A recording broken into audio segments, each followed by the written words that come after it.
Esto es Reimaginando la Vida, un podcast para salirnos de la inercia, observar en perspectiva junto a diferentes expertos cómo es la vida hoy en las ciudades, comprender mejor la crisis climática y reimaginar visiones esperanzadoras sobre cómo nos gustaría que fuera el futuro, mapear los posibles caminos hacia ellas y suplir las distopias que tengamos en la cabeza.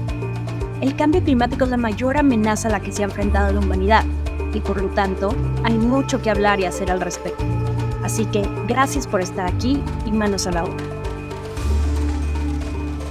Bienvenidas y bienvenidos a un capítulo más de Reimaginando la Vida. Hoy tengo el grandísimo placer de platicar con una persona que me parece muy interesante. En primer lugar, porque ha sido pionero y me parece visionario. Me parece muy inspirador todo lo que ha hecho. Me parece que tiene un gran liderazgo y me parece que tiene una empresa, que fundó una empresa que vale oro molido por lo necesaria que es, lo útil y necesaria que es en estos tiempos y por su nivel de impacto. Hoy voy a estar platicando con Julio Álvarez, fundador de Grupo Promesa. Bienvenidísimo, Julio, en serio, gracias por tu tiempo y por todo lo que haces. Al contrario, Mafer, muchas gracias por la invitación. Feliz de platicar de estos temas que me apasionan igual que a ti. Entonces, seguro vamos a tener una conversación muy enriquecedora. Sí, eso seguro que va a estar interesantísimo. Ahorita te decía que tengo muchas dudas genuinas, así que, y yo creo que son dudas que también mucha gente tiene. Y bueno, el tema, para quienes no conozcan todavía Grupo Promesa, es una empresa que se dedica a gestionar el reciclaje, a hacerlo mucho más simple, accesible, fácil. Creo que es una empresa que soluciona el tema de la sistematización del reciclaje. Ahorita vamos a platicar más de esto. Conocí en la empresa gracias a la escuela de mi hija. Creo que hay muchas escuelas ya suscritas a Grupo Promesa, al igual que muchas empresas y también residenciales. Y bueno, creo que también tienes un equipo genial. Ya me tocó conocer a Mariano, que fue a mi escuela, y a Andrea, que vino a hacer el diagnóstico aquí al lugar donde vivo. Geniales los dos. Y bueno, el tema central es el reciclaje, que desde mi perspectiva es como una piedra angular en el tema de la sustentabilidad, porque creo que puede ser un primer escaloncito de una escalera o curva de aprendizaje en la que se te va abriendo la conciencia y vas entendiendo, vas de repente saliéndote de la inercia en la que vivimos y vas viendo en perspectiva. Y por eso se me hace un tema básico, además de que es un tema con el que a lo mejor hemos crecido, nos lo han a lo mejor inculcado desde toda la vida, pero por alguna razón no es la normalidad. Hay muchísimo por hacer, simplemente al ir al súper, en donde lo normal es encontrarte pasillos y pasillos y pasillos llenos de plásticos de un solo uso, de empaques que no sabemos si se pueden reciclar o no. Eso nos hace pensar a lo mejor que es completamente normal esta forma de ser, que a lo mejor siempre ha sido así y es la única forma de ser.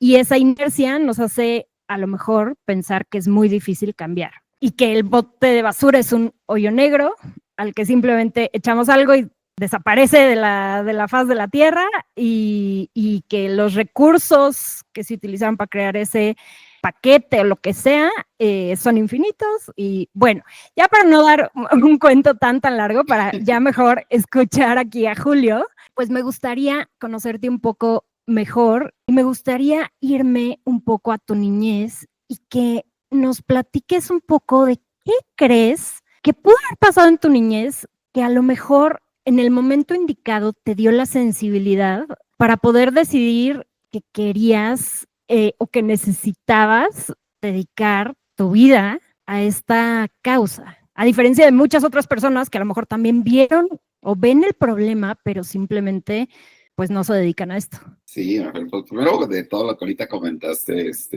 pues sí, definitivamente no estás sola en esos sentimientos y creo que nos pasa y conforme vas aprendiendo más del tema, pues más te vas sensibilizando, ¿no? Como bien dicen, no puedes amar lo que no conoces y pues el ir conociendo estas problemáticas a profundidad, pues te va enamorando más de la solución, ¿no? Y cómo puedes ir viendo estos cambios sistémicos que pueden irse generando. En tema de cómo yo empecé, pues creo que, pues como tú lo comentas, como muchísimas personas, a lo mejor pues, mi niñez que recuerde, nunca había tenido un fuerte como seguimiento a personas que me pudieran hablar mucho del tema. Y pues tenía lo que también a muchos niños les pasa hoy en día, de que pues les encanta la naturaleza, les gustan los animalitos, pero nada más, no pasa de ahí. Algo que me pasaba mucho es, en el tema en particular de los residuos, es que cuando íbamos a alguna playa, me pasó, lo tengo muy claro el recuerdo en Acapulco, de que me encantaba el mar, me encantaba meterme, nadar por horas, y pues era una playa que tan bonita, pero te metías y pues salías siempre con algo de basura pegada, ¿no? Y pues, salía siempre enojado. Entonces, como que me recuerdo mucho igual, a mi mamá de que salía y me decía, pero te metiste tan contento y después salías y salías furioso, de que porque la gente es tan sucia y salías siempre con un par de bolsas de papitas o de pañales o de botellas, tapitas, y muchas veces nada más me quedaba ahí recogiendo un par y las llegaba a la playa. Entonces, como que lo tenía en la mente de que algo estaba mal, sin embargo, no tenía un proceso de cómo cambiarlo. No, eso creo que se fue desarrollando poco a poco. Ok. Y bueno, en otras entrevistas que te han hecho, estuve escuchando un poco tu historia de cómo te fuiste enfocando a esto, primero en prepa, tenías una empresa para arreglar aparatos de ejercicio, sí, que era muy buen negocio y que te diste, bueno, mejor platícala tú, porque es muy buena historia. Sí, pues igual, me encanta el ejercicio, entonces yo desde chico pues iba al gimnasio y corría y todo, y pues me encontré una oportunidad, esto sí fue pues más oportunidad de negocio en ese momento en prepa, cuando vi que los aparatos, lo que vale a veces una caminadora, la reparación, y no habían muchas opciones de reparación aquí en México, y si querías cambiar o reparar algo de tu caminadora o de cualquier máquina, pues tenías que mandarla a pedir de Estados Unidos.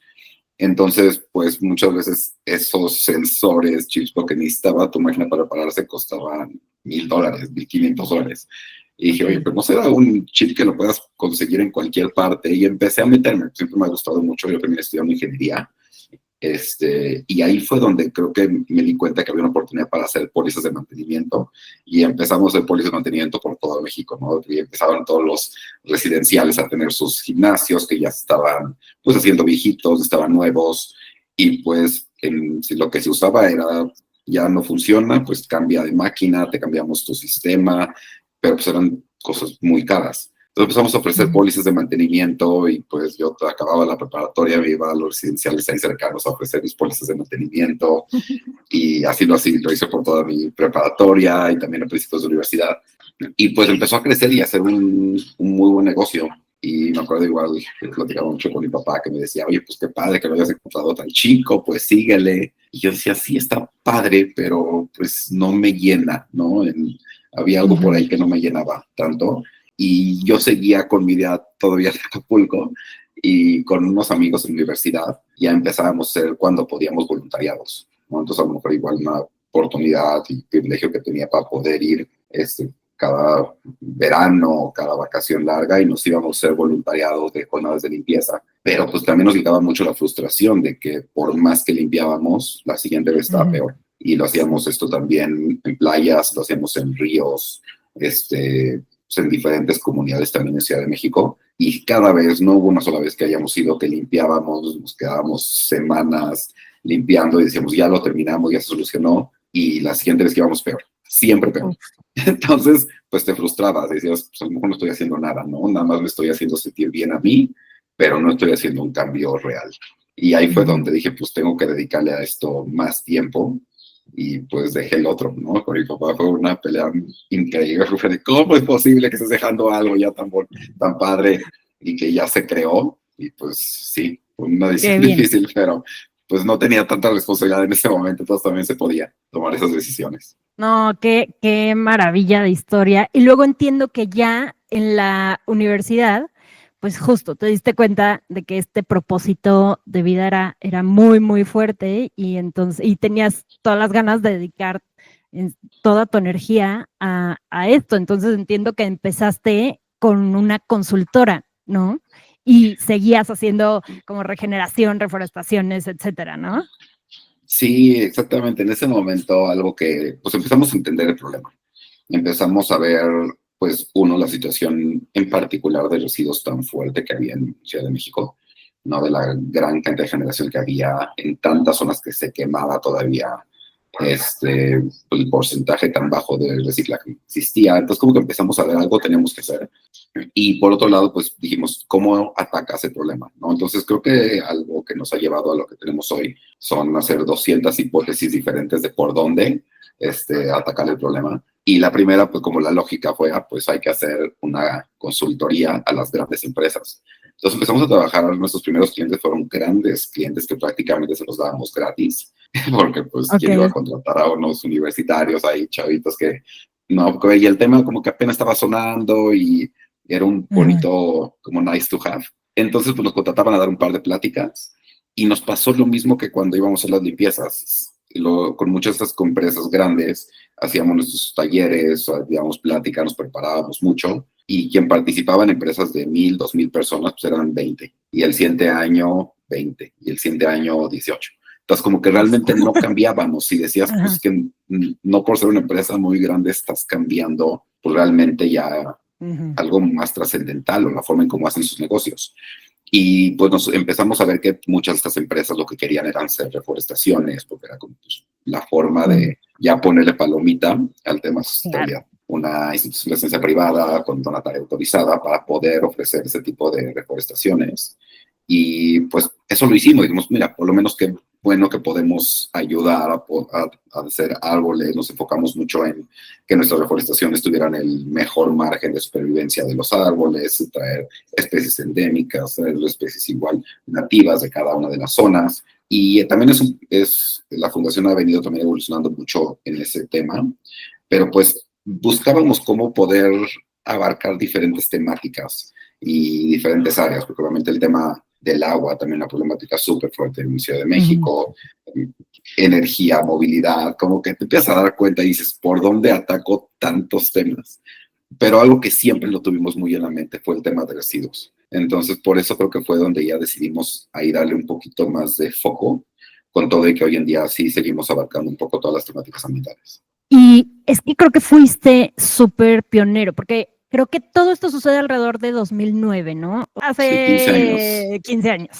Entonces, ¿con qué, además de estos retos que ya nos mencionas, qué comentarios escuchabas, incluso qué te decía tu familia?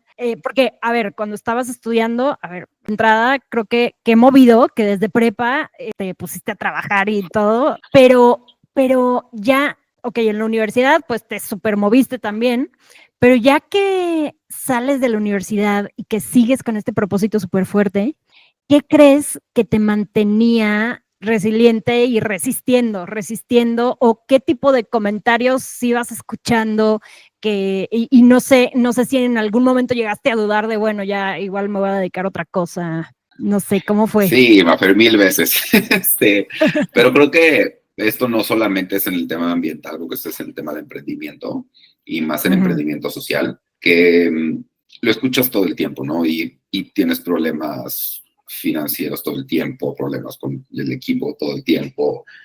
Y lo que te mantiene definitivamente son pequeñas victorias que vas acumulando y muchas veces no tienen que ser de cerrar necesariamente el mayor cliente, sino de la experiencia y los comentarios que a veces escuchas de las pocas personas o muchas personas que en ese momento estás tocando, ¿no? Entonces, si en ese momento, justo ya saliendo de la universidad, ya teníamos una idea de por dónde podía ir esa cosa, ya habíamos terminado las consultorías, habíamos hecho muchas de esas, y empezamos a ver que si nos queríamos meter a tema de residuos, había un enfoque muy padre que podemos hacer con un gran generador para ayudarles a hacer una separación correcta, efectiva, y también demostrarles que, pues, que es buen negocio si lo haces bien, ¿no? Creo que el tema en general de toda la sostenibilidad, tenemos que demostrar eso, que es rentable. ¿Y por qué rentable? Entonces, pues, tiene muchos factores que vienen desde algo, a lo mejor puede ser más ideológico de tú tienes que cuidar tu planeta, porque si cuidas tu planeta, obviamente vas a tener la diversidad como afecta. Si te dedicas al turismo, pues obviamente es mejor tener playas limpias, calles limpias, que no huelan mal, que no se inunden cuando llueve, etcétera, etcétera, etcétera. Pero también pues viene un tema de cómo de forma inmediata yo lo puedo hacer rentable esto. Entonces nuestra primera teoría era sobre si podemos hacer que estos grandes generadores que hoy en día pagan por estos residuos que se los lleven los camiones de la basura o la empresa que estén contratando, cómo podemos hacer para que aprovechen la mayor cantidad posible para que se pueda vender y eso pueda generar rendimiento para ellos. Entonces empezamos a hacer eso con un gran generador aquí en México.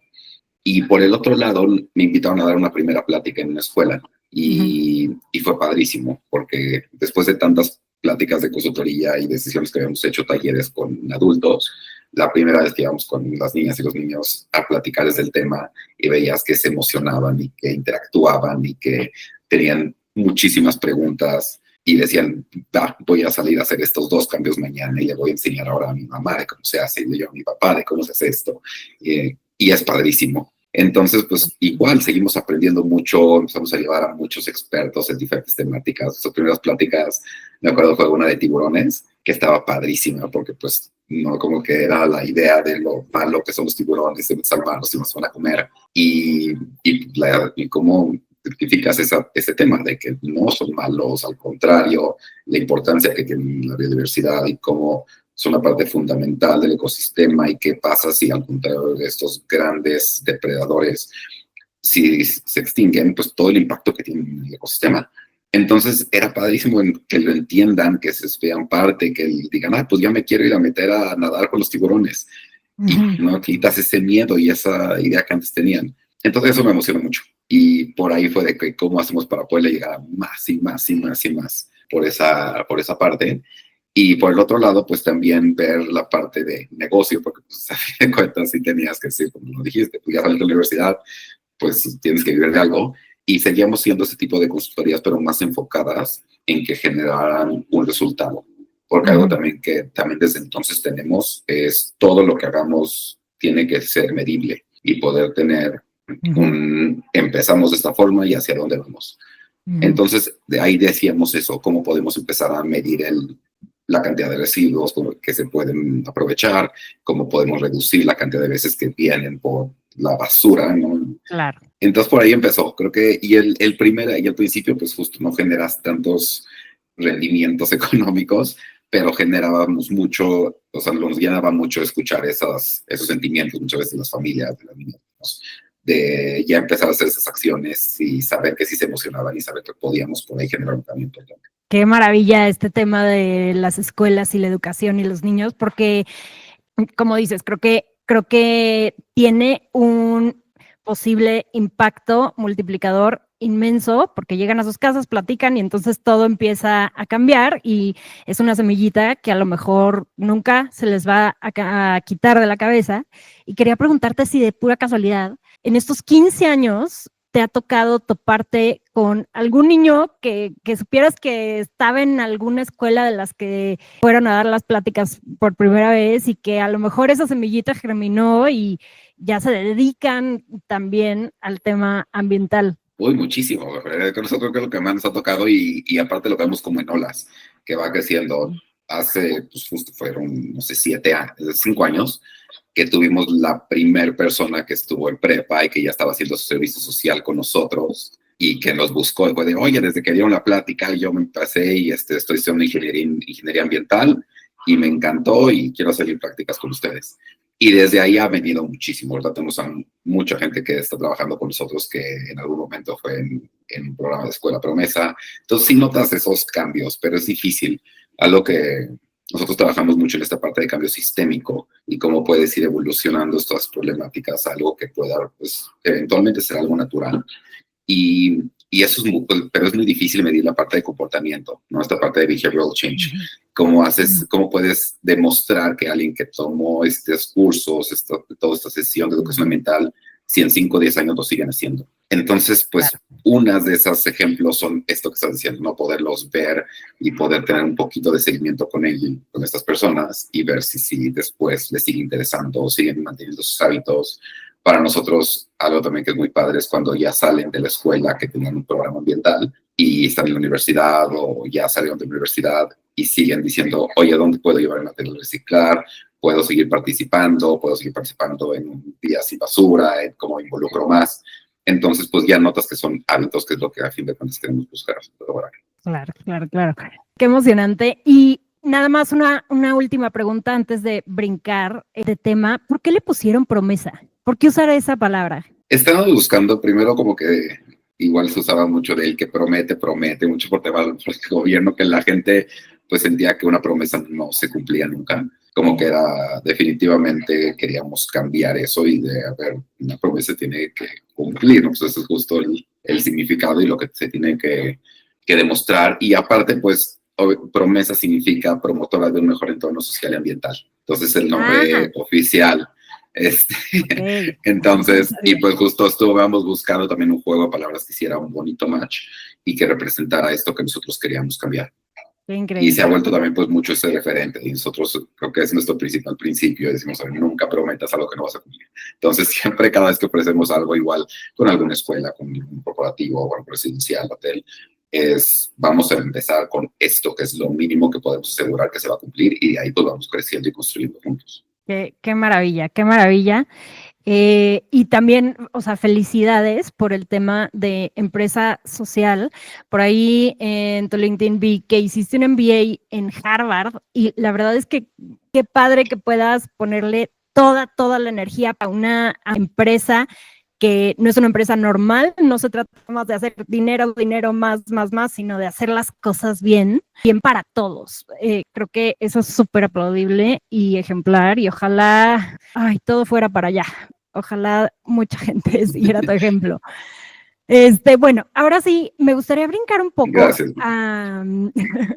Me gustaría brincar un poco al tema de describir el problema de los residuos reciclables en este país, un poco para ayudar a la gente que a lo mejor ha crecido, o sea, escuchando siempre hay que reciclar, hay que tirar la basura en su lugar, pero que a lo mejor por cualquier circunstancia no ha ido más allá y no ha visto en perspectiva el problema. Me encantaría que los lleváramos de la mano para ver cómo está conformado este problema. Y primero, ¿qué porcentaje de los residuos se logran reciclar en México? Mira, los datos están entre un 13 y un 17%, ¿no? Siempre está el margen de lo que no se puede contabilizar, que termina tirado de manera clandestina. Por ahí estamos, que es un porcentaje definitivamente bajo.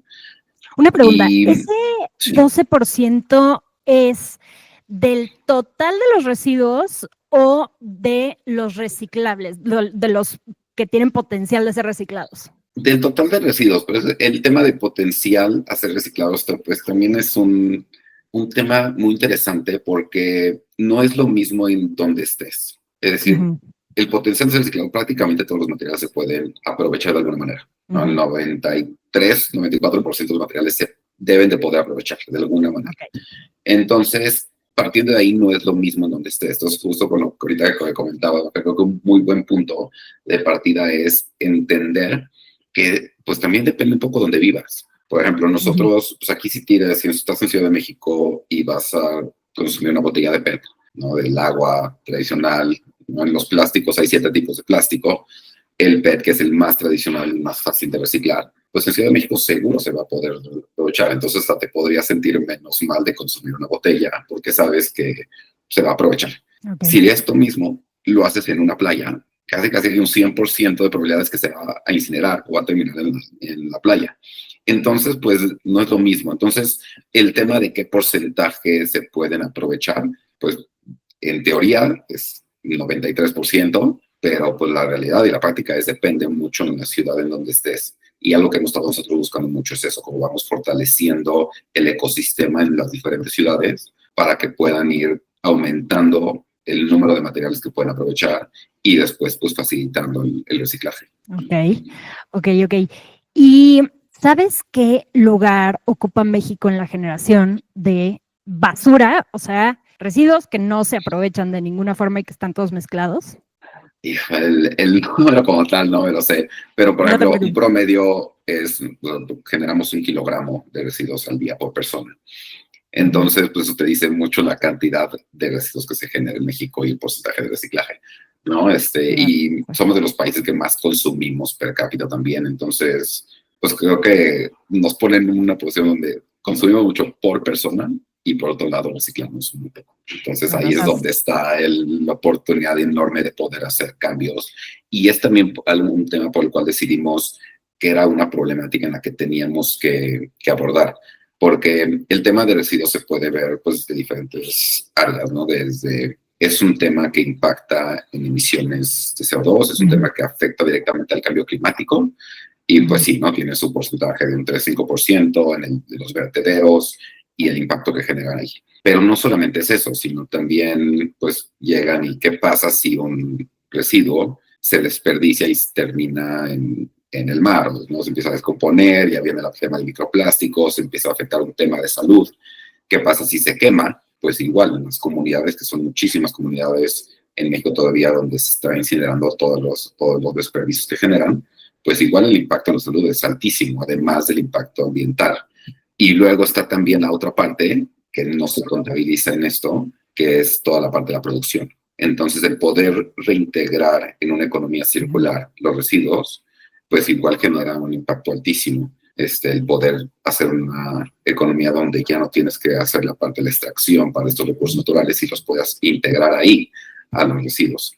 Entonces, por eso hay tantas áreas que es súper importante el poder hacer un buen proceso de manejo de residuos. Claro, totalmente de acuerdo. O sea, es que tratando de imaginar la montaña de residuos que son, a ver, dijiste 1 kilo al día por mexicano, son 120,000. Millones, sí. Ajá, imagínate, eso es en un día es una montaña inmensa y entonces, pues ya, ¿dónde cabe todo eso que, como decías, o sea, son recursos que se deberían, o sea, que faltan en otro lado, que se deberían de estar reaprovechando porque los recursos no son infinitos y entonces, por un lado, faltan recursos y por otro lado los tenemos acá totalmente desperdiciados de forma, yo creo que grotesca. Yo creo que realmente nos ayudaría muchísimo este tema educativo, que nos llevaran o que nos en las escuelas nos mostraran, nos dieran una experiencia inmersiva para llevarnos a un vertedero y darnos una idea de la dimensión, porque otra vez echamos algo a la basura y pensamos que se desapareció, pero no, el proceso Sí. no termina ahí y entonces simplemente va a mezclarse con muchísimos otros recursos que podrían ser utilizados y ahí se quedan contaminando. Entiendo que el 3% más o menos de las emisiones provienen de los vertederos y ahí se quedan, no sé, una botella de PET, ¿cuánto puede llegar a durar si no se procesa? Pues se utiliza mucho el término de 500 años, aunque pues no Ujú. lleva 500 años el plástico, entonces pues todavía no No sabemos, todavía sabemos. no ha pasado el proceso y lo que tiene mucho plástico es que se empieza a hacer en pequeñas partículas y que es lo que luego conocemos como microplásticos cuando no se despide de forma correcta. Si se incinera es todavía peor, ¿no? Los gases que emite. Entonces, creo que esa es la parte bien delicada, cuando ya ves todo el proceso de cada cosa que consumimos, y es donde pues puede venir a veces esta, como también la gran llamada de ansiedad, de pues vas al súper y todo está envuelto en plásticos, y pues tampoco es, pues, si está en vidrio, pues igual, el porcentaje de vidrio pues, es mucho más bajo que el de PET, entonces pues también está mal, o sea, creo que ahí viene mucho un tema de hacernos más responsables en lo que consumimos y entender, pero de una forma muy auténtica de saber, pues cada cosa tenemos que hacernos responsables de alguna manera. Entonces, si vamos a Claro. estar consumiendo de la forma como nos hemos acostumbrado, tenemos que también hacernos responsables de la misma manera y saber qué voy a hacer y saber que yo ya compré algo, yo tengo que ser responsable de esto y cómo lo puedo hacer de una forma sencilla, pero sí que pueda ser parte igual de mis hábitos. Claro, lo cual es muy difícil porque ahorita hablábamos de la normalización. Vas al súper y ves que lo normal es esto, pasillos y pasillos y pasillos de productos que siempre están ahí en muchísimos supermercados de la ciudad y creo que psicológicamente es difícil salir de eso porque sientes que nada es contracorriente. Si empiezas a ser un poco más responsable, A lo mejor la gente dice, no, pero ¿por qué yo me estoy esforzando mucho más que los demás? Si esto es lo normal, o sea, la vida está muy complicada, no, me voy a relajar tantito y voy a fluir, ¿no? Pero sí cuenta, cada decisión sí cuenta. Y por otro lado, quería mencionar también un documental que me impresionó muchísimo, el de Albatros. Lo pueden encontrar en línea, simplemente busquen Albatros y todos estos pájaros que murieron por comer plástico, pero porque confunden a los plásticos con peces, entonces se los comen y entonces en la isla en donde viven están todos los cadáveres o más bien los huesos, pero en medio de esos huesos están todos los cadáveres de un rastrillo, un cepillo de dientes enteros, y es muy fuerte Sí. porque pensamos que ese cepillo que yo estoy usando, no, seguro algo bueno va a pasar con ese cepillo, pero no, en realidad entiendo que muchos de los residuos plásticos, pues no sé en México, pero entiendo que en muchos países para no tener basura en su país, se envían a otros países y a veces al mar, entonces se hacen islas flotantes de plástico y es muy, muy impresionante porque el cepillo que estoy usando hoy, a lo mejor sí va a terminar ahí. El mundo está muy globalizado y sí puede terminar de aquí en México, allá en Indonesia, quién sabe dónde, a la mitad del Pacífico. Y como dices, creo que se vuelve, cuando llegas a ir a estas limpiezas de zonas o de playas, que llegan las corrientes y obviamente atraen todos estos plásticos que se unen de muchas partes, pues se vuelve impactante, uno, de que veas de que cómo es posible que en México esté recibiendo algunos desperdicios que se hicieron en China y que los hicieron en diferentes partes y hasta sé que se consumen, porque ni siquiera han llegado esas versiones aquí a México, pero llegan. Entonces, y permanecen ellos, y puedes estar tú limpiando 1 metro cuadrado y no lo terminas de limpiar de tantos plastiquitos que encuentras. Y sí, o sea, sí te genera un sentimiento de hay que hacer un cambio.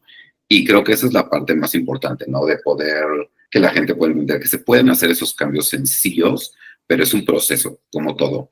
Creo que algo que nosotros trabajamos mucho es como que entender o partir de que pues, la gran cantidad de las personas empezamos en una incompetencia, digamos, inconsciente, que es decir, no sabemos ni qué hacer y por dónde, porque pues, no lo tenemos en la mente registrado. A partir de ahí, pues ya empiezas a llevar a esta incompetencia, pero consciente, ¿no? Como dices, todos estos documentales, estos libros que la gente pues va igual leyendo, conferencias que empiezas a escuchar, decir, ok, tenemos que hacer algo, pero creo que la gran mayoría está en este momento, en este punto. Es decir, ok, pues sí sabemos que hay una problemática ambiental muy fuerte en temas de residuos ahorita, pero ¿qué puedo hacer? ¿No? ¿Cómo le hago?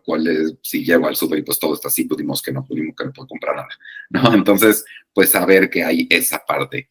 Después ya viene un tema ya de competencia, que ya lo empiezas a hacer, pero aún así lo tienes pensando todo el tiempo y te cuesta. Y aquí también creo que es donde muchas personas tiran al país. Es muy complicado hacer esto. Entonces, si lo empiezo a hacer, pues está bien complicado. Y a donde tendríamos que llegar, que sería esta utopía de reimaginar, ¿no? De cómo podíamos reimaginar este mundo, pues sí sería llegar a esa competencia inconsciente, donde ya hacemos las acciones supernaturales, ¿no? Como cuando te abrochas el cinturón, llegas al coche, te abrochas el cinturón, que lo haces ya sin pensar. Hacia ahí tendríamos que llegar y hacer la parte como hacia donde tiene que ir evolucionando esto, pero pues es un proceso y en esos dos puntos del centro a veces donde la mayoría de la gente se pierde. Exacto, o sea, sí que se me hace muy valioso en estas épocas que alguien te lleve de la mano con una especie de guía diciéndote, mira, haz esto y esto y esto, porque de otra forma es muy abrumador y creo que la mayoría de la gente, pues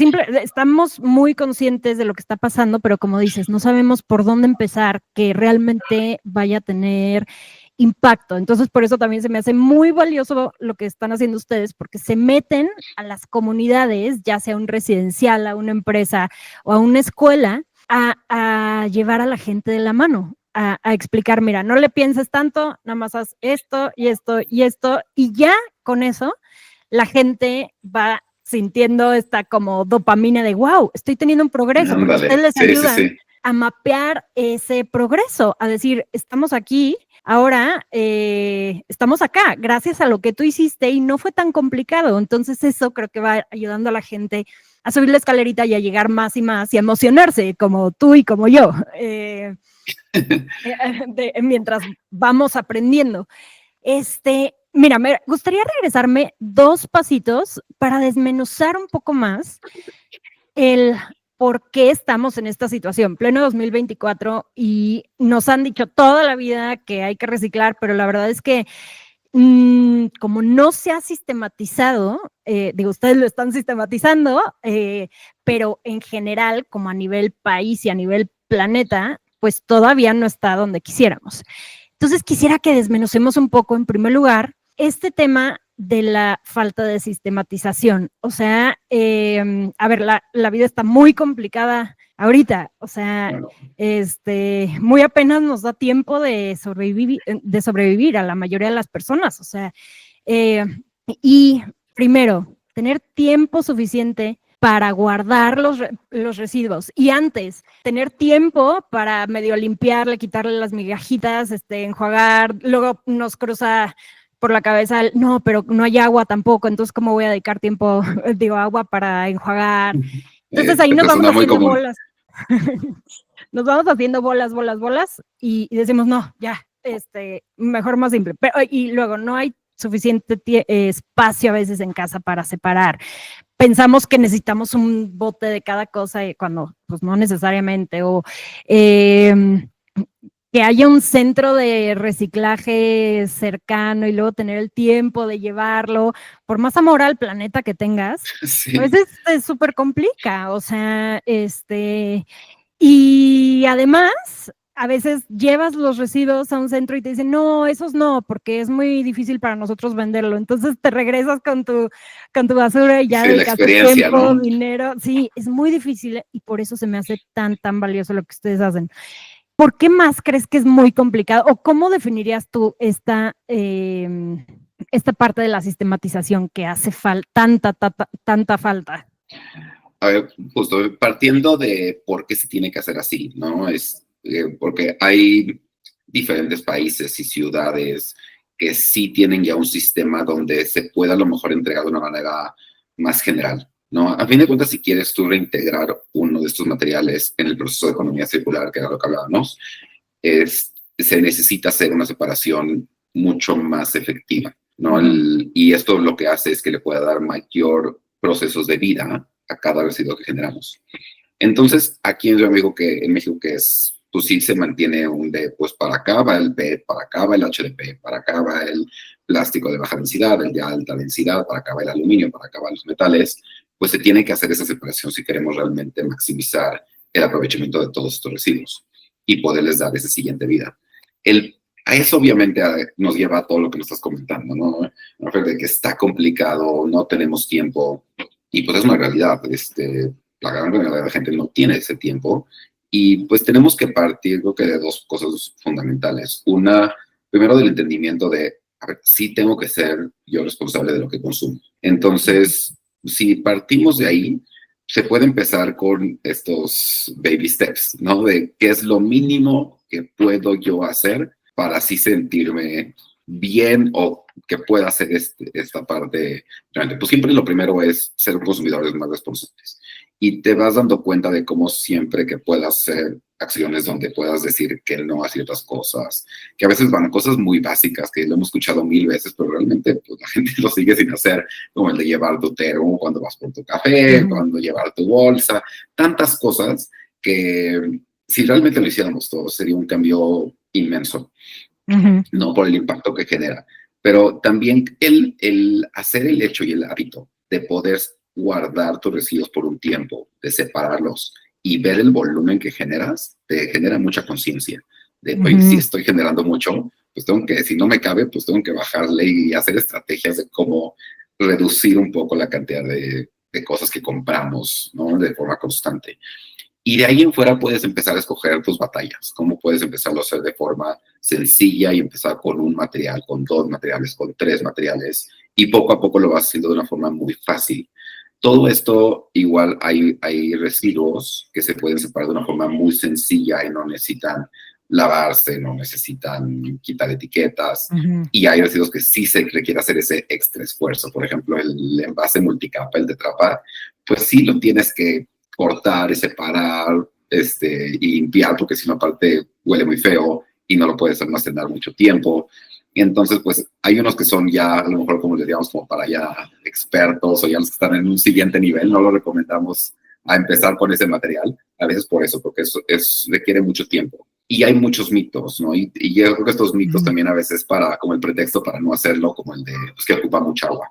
Entonces, pues no, realmente se ocupa no, realmente un vasito de agua, si acaso el lavar, y como los tienes que entregar estos tipos de residuos, pero ese residuo se va a poder reintegrar en el proceso. Y la producción que genera cada una de las botellas, el partir de cero desde recursos naturales, es infinitamente mayor. Entonces, o sea, no se compara esa parte de el gastar un vaso de agua para hacer la limpieza de tus residuos contra lo que es la producción de uno nuevo. Entonces, como todo, podemos encontrar muchos pretextos para no hacerlo, pero siempre el poder hacerte responsable con uno o dos materiales es fundamental y te va generando, como bien lo dijiste, una pereza dopamina y decir, oye, pues ya pude dos, pues puedo tres, puedo cuatro. Y el reto que siempre ponemos es, el separarlo no te hace pues, tener más botes, simplemente el mismo espacio, a lo mejor que lo tienes, pues ahí lo puedes ir separando y no necesitas un espacio mayor, simplemente el momento que también te acostumbras a aplastar, por ejemplo, tus residuos. Hay un dato igual muy interesante que el 80% de la basura que generamos, o los residuos que generamos, es aire. Entonces, si acostumbramos a aplastar tu botellita, que esto lo puedes hacer igual, aunque lo vayas a tirar en un bote, en cualquier lugar que estés de viaje, en un aeropuerto, en un restaurante, si aplastas cualquier residuo, pues estás eliminando el 80% del espacio que ocupa. Y eso es impactante tanto para el transporte, las emisiones que generan en esa parte. Entonces, pues son pequeños hábitos que no quitan mucho y te vas dando cuenta que puedes tener un almacenamiento de una mayor cantidad y pues así vas empezando a hacer esos hábitos positivos. No, y otra vez, qué importante lo que hacen ustedes de irle instalando en la cabeza toda esta información y conocimiento a la gente. O sea, porque crecimos sabiendo, hay que reciclar, pero no crecimos viendo cómo hacerlo de la mejor forma.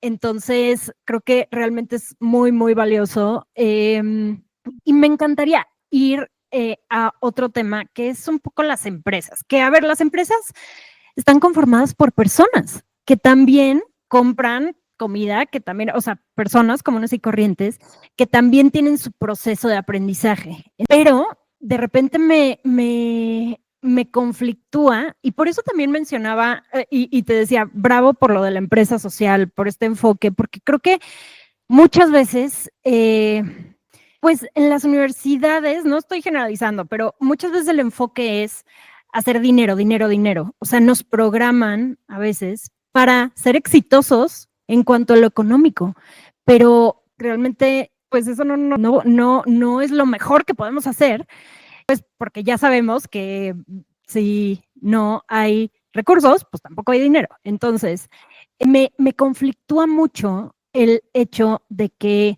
por ejemplo, en los supermercados, pues no haya muchas opciones, o sea, que la norma, que el 80-20 no sea, o sea, lo normal, el 80%, ya las opciones que existen de productos, por ejemplo, shampoo, ya sabemos que hay alternativas como el shampoo sólido. ¿Por qué eso no es lo normal? O, por ejemplo, empresas que a lo mejor tienen toda la tecnología y el know-how de cómo hacer un cepillo de dientes, o sea, que no te lastime las encías y que sea súper bueno, pero metiendo también la parte sustentable, o sea, lo mejor de todos los mundos. Me conflictúa mucho que no se esté apurando más esa parte de las empresas y, o sea, me conflictúa que nos dejen a los simples mortales, pues mucho la parte de la responsabilidad de reciclar, cuando ellos podrían mover las agujas impresionantemente, cambiando los materiales, cambiando sus procesos, cambiando pues la cultura de consumo de los productos que ellos generan. No, totalmente. Y uno de los principales retos, como dices, y más como consumidores, pues es que no tienes la información completa, ¿no? Entonces te dicen, este producto es amigable con el medio ambiente, y tú, perfecto, pues ya. Pero pues, ¿de dónde, no? Pasó mucho con el tema de envases biodegradables o oxodegradables, y empezaron a sacar muchos sustitutos, que con eso pues fue cuál es el mínimo esfuerzo que yo, empresa, que mi objetivo es generar utilidades, ¿no? Y maximizar toda esta parte de la rentabilidad, pues cómo gasto lo menor posible para no hacer todo un cambio a mi proceso, a mi producto, a mis materiales, pues simplemente nos vamos por esta guía que nos permite, donde ya con poner que es biodegradable, pues ya funciona. Pero pues, ¿qué pasa? Que no hay esas letras chiquitas que te dan de toda la información. No te dicen, oye, pues este producto es compostable, siempre y cuando llegue a un relleno sanitario que esté con esto, pues nunca va a llegar. ¿No? Entonces, pues ese residuo pues, no se va a compostar, no se va a descomponer y lo puedes dejar ahí, va a seguir igual 100 años ahí.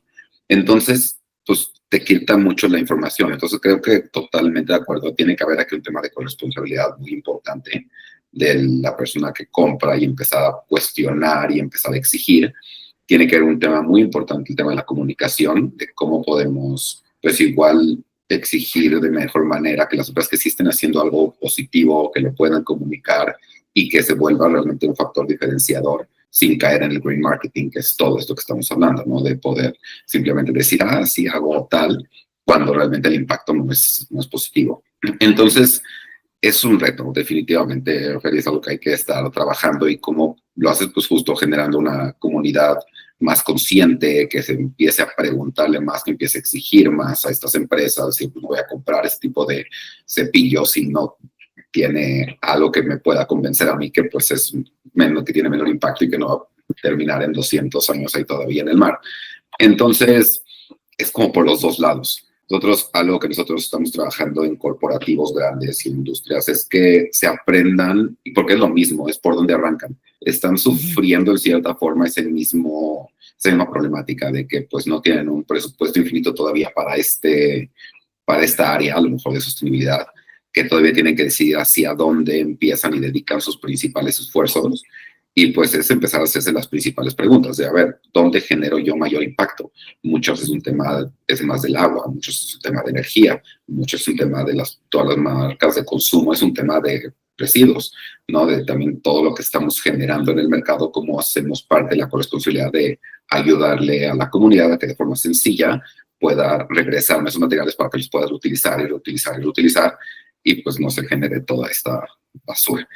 Entonces, es esa parte de que cada uno tiene un diferente reto, por eso también no se puede generalizar de una acción en particular, si depende del tipo de empresa, depende del tipo de giro, también los restaurantes tienen su responsabilidad, los hoteles tienen su responsabilidad, cafeterías, no tiendas, todo el mundo tiene su responsabilidad y esa es la parte que una vez partiendo de una pregunta muy clara de por qué acción puedo hacer, cómo la puedo medir, otra vez regresamos a es fundamental cualquier acción que vayas a iniciar que se pueda medir y vayas teniendo siempre acciones de mejora y sin que tengas que tener un presupuesto muy alto. Hemos llevado igual a empresas pues, que quieren hacer su primera acción a que se vuelvan también algo referentes, que eso es muy importante porque para que las industrias también cambien, tienen que empezar a demostrar que es un buen negocio ser sostenibles y ser sustentables en todos aspectos. Entonces, pues, tienen que tener ese factor, que puedan comunicar bien esas acciones, que la gente diga, gracias tú, que si te importa este tema, pues voy a mejor comprarte a ti, al de al lado.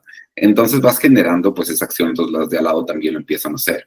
Y pasa en muchas industrias, pero solo así es un proceso que tenemos que meterle velocidad para que pueda pasar el cambio antes. Sí, y creo que muchas veces surge la duda de si lo que yo como persona, simple mortal, haga va a tener impacto o no. Como que muchas veces hay ese dilema de lo que haga yo no importa, de todas maneras mucha otra gente lo va a estar haciendo, no, pero en realidad no, porque creo que la crisis es tan grande que nadie se puede dar el lujo, ni nosotros, simples mortales, ni empresas, ni gobiernos, nos podemos dar el lujo de no participar. O sea, creo que cada decisión, cada persona, pues es uno más, y si hablamos del tema, creo que podemos ayudar a empujar a que empresas y gobiernos sí muevan las agujas, pero sí que pesa, sí que importa. Y esta narrativa de que ¿qué sirve que yo haga cualquier acción chiquita si lo que importa son las acciones grandes? A ver, una acción chiquita, logra o genera este spillover, como decías, vas aprendiendo, vas avanzando, te va generando dopamina, quieres aprender más y te hace hablar del tema y no por estar cambiando una política, que para ser una persona que cambia una política o que cambia algo en una empresa, pues tuviste que haber tenido ese caminito de conciencia para ir tomando decisiones. Entonces, no por dedicarle tiempo a cambiar una política, o sea, no te quita el tiempo estar, no sé, tratando de reciclar como para no lograr ese cambio de política. Ay, no sé si me estoy explicando bien, pero, o sea, no es una cosa o la otra. O sea, hay que hacer todo lo que esté en nuestras manos. Sí, algo que nos gusta mucho del tema de las campañas de reciclaje o de acopio que se generan es que estás cambiando un poco el sistema en hacer cosas individuales, porque creo que también ya pasamos el tiempo en donde acciones individuales sean suficientes y tenemos que empezar a trabajar en cambios colectivos totalmente. Y cómo podemos empezar a involucrar a más personas. Entonces, todas estas soluciones de cómo le hago yo, no yo, Mafe, yo, Julio, para reciclar, pues tiene que pasar de no cómo le hago yo, sino cómo le hago yo con mi comunidad o mi residencial donde vivo, cómo le hago yo con toda mi escuela, cómo le hago yo en mi empresa donde estamos trabajando. Entonces ya se vuelve mucho más sencillo hacer este tipo de procesos cuando ya involucras a muchas personas, porque ya todo empieza a generar un impacto mucho mayor y empieza a ser aparte rentable el hacer este tipo de acciones. Entonces ya no es cada una de las personas tiene que moverse a llevar sus residuos, sino pues ya lo juntamos, ya se vuelve viable, ya se vuelve rentable, ya podemos generar un ingreso por hacerlo de forma efectiva, ya tenemos más personas que les puede interesar venir por mi material. Entonces, es algo que te obliga a trabajar de forma colectiva si lo quieres hacer bien. Y eso es lo que vemos que es fundamental. Como en todas estas acciones ambientales, es fundamental ya trabajarlas de forma colectiva. Y eso igual genera pues, más esa voz, más ese ruido, y puedes ir inspirando a más personas a hacerlo. Exacto. No es realista pensar que todas las personas individualmente por amor al arte van a tener el tiempo para llevar sus residuos. O sea, y justo ayer escuchaba leía una frase que era más de compostaje, pero aplica también acá. O sea, el reciclaje no va a detener la crisis climática por sí sola, pero sí es indispensable para resolver la crisis climática. Sin ella no se va a resolver la crisis climática. Entonces, bueno, creo que ahora me gustaría brincar a platicar cómo son ustedes una gran solución para sistematizar y hacer estas soluciones comunitarias. Y a mí me encantaría platicar cómo ha sido la experiencia desde mi perspectiva como usuaria, para invitar a más gente a hacerlo, porque realmente ha sido una gran experiencia. Porfa, interrúmpeme si algo no lo estoy explicando bien. No, pero es tu experiencia, qué padre. Mira, o sea, simplemente marqué, súper amablemente nos pusimos de acuerdo para platicar de qué se trataba. Estoy hablando del residencial donde vivo, donde hay casi 500 departamentos. Y Andrea, súper amable, me explicó cómo funcionaba todo. Después acordamos una fecha. Ella vio todo el lugar para hacer un diagnóstico, porque como decías, cada lugar es específico. O sea, ustedes se tienen que acoplar a las especificaciones de cada lugar. Y entonces el plan que nos ofreció fue una campaña educativa a todo el personal de limpieza, tanto contratado por el residencial como de limpieza o sea, contratado por los vecinos, como a todo el toda la gente que vive aquí. Entonces ya saben que hay que grabarlo para que se quede ahí y se pueda consultar para quienes no pudieron ir. Y además es constante, le van dando seguimiento dependiendo de las necesidades. También te dan como las herramientas, los botes de basura, y te diseñan la experiencia. O sea, ven dónde deberían de estar esos botes o esos costales o dónde se deberían de almacenar, cada cuándo debería de pasar el camión a recoger todo, cómo debería de ser la entrega de los materiales, un poco para invitar a la gente a así participar.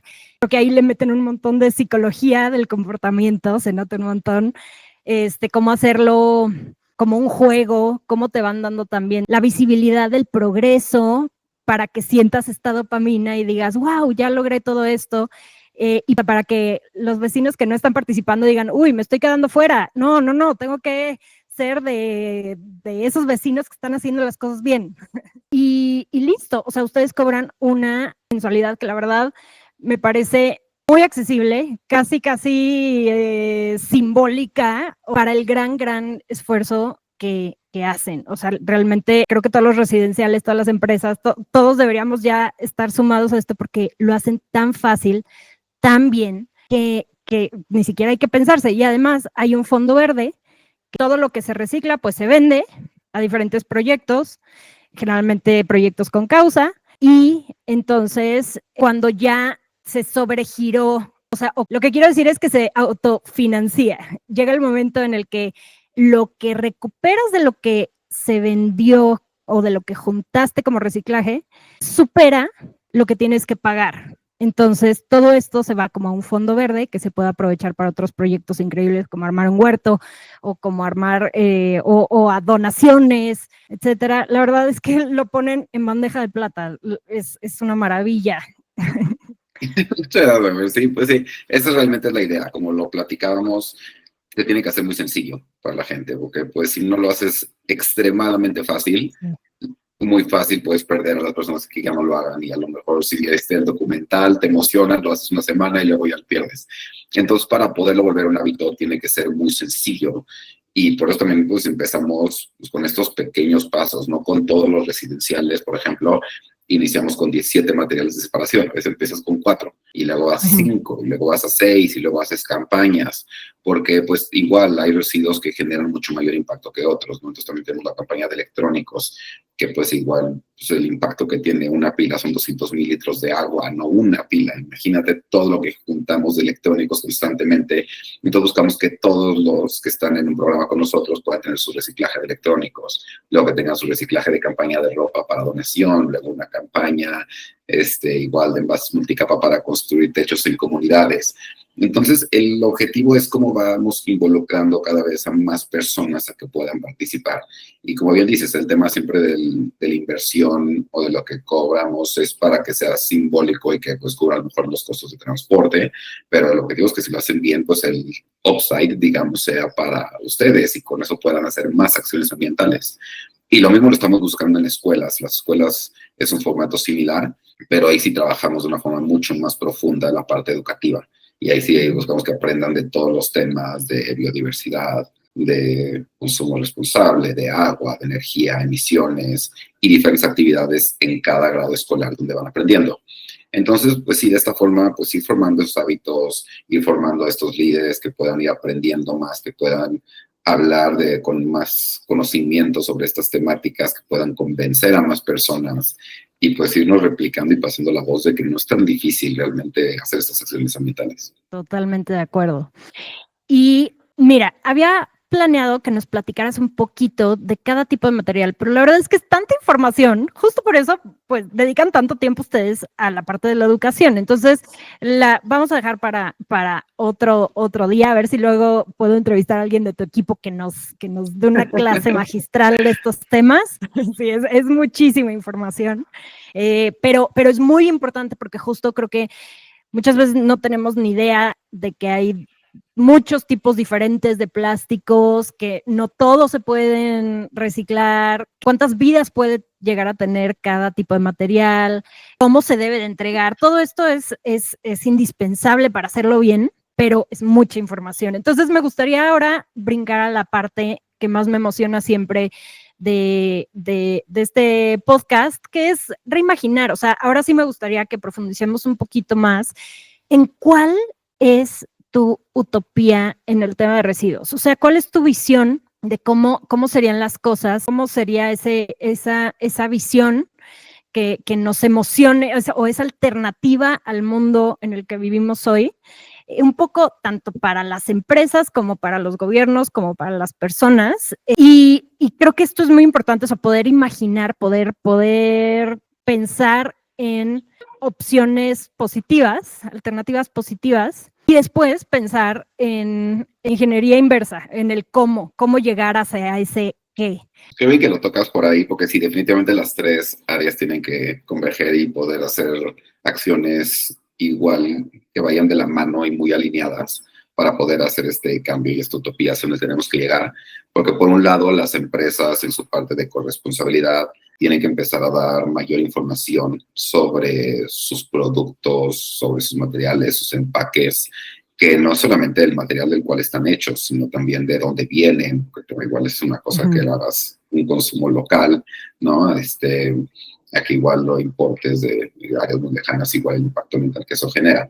Entonces tiene que haber mucha mayor transparencia de su parte que le pueda dar mayor poder para decisión a las personas, ¿no? Tiene que ser también algo en esta utopía, pues debe ser mucho más sostenible y económicamente viable y más barato, ¿no? Comprar cosas ambientales que hoy en día a veces al revés. Hoy en día muchas veces tienes que invertir más por productos sostenibles y no debería de ser así, más si estás buscando cosas locales y todo, pues debería ser con menor empaque, pues debería ser más barato.